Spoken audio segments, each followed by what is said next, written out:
At the time I'm writing this script and making this video, I've lived in Vilnius for about 4.5 years. I've said many good things about the city, and I truly do enjoy living here. A good demonstration of this for me was when I spent 2.5 weeks in Canada visiting friends and family, and then by the end of it, I was so looking forward to returning to home life in Vilnius. It really is, at least in my opinion, a lovely city. But it's not a perfect city. I mean, are any cities perfect? Do let me know in the comments section if you have one in mind. But I think all cities have their respective problems, or at least areas for improvement.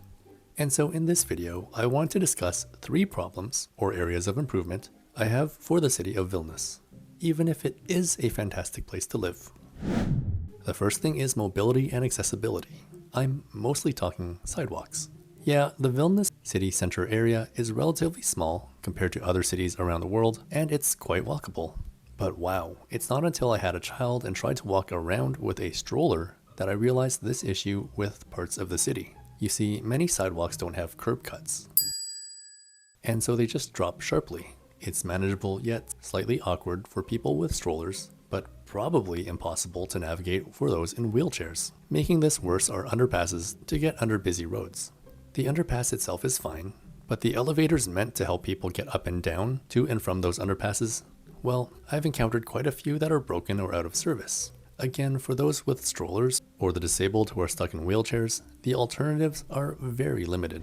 And then, when there are construction projects happening that require sidewalk closures, there are sometimes 0 alternatives offered, and then no signage is placed to warn people.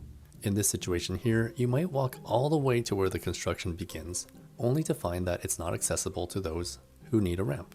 Honestly, I don't know how people with severe disabilities get around, and that kind of makes me sad. To be fair, I think any new sidewalks being built do have these curb cuts, but there's still many parts of the city that need them. And then public transportation is the next thing that I think could be improved, but I'm no expert on it, so I don't exactly know what solutions would be most effective. In a previous video about Vilnius public transportation, someone mentioned that the city lacks any hubs or transfer points. The only one is at Stotis, and that itself is often more an origin and destination than a transfer hub between city buses. So in most cases, if you want to transfer from one bus to another, you're stuck standing on the side of the road, in the cold, waiting for 5, 10, 15 minutes. Where I'm from in Vancouver, there are a few bus loops and hubs, and these facilities offer shelter and other services. A few are built underneath shopping centers, which I believe makes it a win-win situation. I do think Vilnius could benefit from restructuring its bus system to have more comfortable hubs and transfer points. I just don't think there's any space for it without some massive upheaval and redevelopment. And then one other little thing about transport. Up until a few months ago, I didn't have a problem with Vilnius fare enforcement, often known as control. But after control officers accused my wife and I of trying to cheat the system, well, I don't have such a high opinion of this group anymore. You can watch the full video here. But to sum it up, we were accused of fare evasion despite my phone and app showing that we had activated our tickets at the earlier bus stop 3 minutes prior.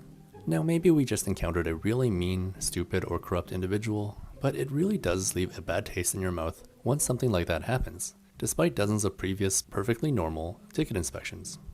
We did write to the relevant authorities, who seemed to be looking into things, but then they never got back with any official conclusion. And then my third and final point is this area. It's messy. So on the south side of the Green Bridge is this loopy thing for southbound traffic. Any vehicle going in this direction crosses the bridge, and if they want to go straight, they need to turn right and go around, and that's not too bad. But if a vehicle wants to turn left from the bridge, such as the number 10 bus, then it has to turn right, go around, and then turn right from the other side. I'm pretty sure that on those heavy traffic days, it might even be quicker to walk from one bus stop to the next rather than getting on the bus and enduring the congestion. At least it's not so bad for vehicles going northbound and leaving the city center. The other awful area is actually just up the road at the corner of Gedimino Prospectus and Vilnius Gatve. It's just so awkward when it's busy. These big buses need to carefully navigate around each other and pedestrians at what is arguably one of the busiest and yet tiniest intersections of the city. The video I'm showing you here doesn't quite do it justice. On those busier summer days and nights, when there are huge events going on in the city center, it's a chaotic situation. After seeing this, I have huge respect for the bus drivers who have to get through this intersection multiple times a day. Their skill and patience has to be top notch. But I just wish there were a more elegant solution that would allow pedestrians to get around while also allowing vehicle traffic to get through. It's even worse when there's some big event that takes place up and down Gedimino Prospectus. Parades happen every so often, and that completely cuts off vehicle traffic. Buses either have to shut off their engines and wait a while, or they have to detour. Again, I don't know what would be a good solution for this, but the problem, at least to me, is quite obvious. So there you have it, 3 urban planning type problems that exist in Vilnius. If someone from the city is watching, please don't take anything personally. You probably see these things as well and probably don't have answers either. I imagine urban growth is difficult to manage for old European cities with many historic buildings, and nothing was designed to have so much capacity and activity.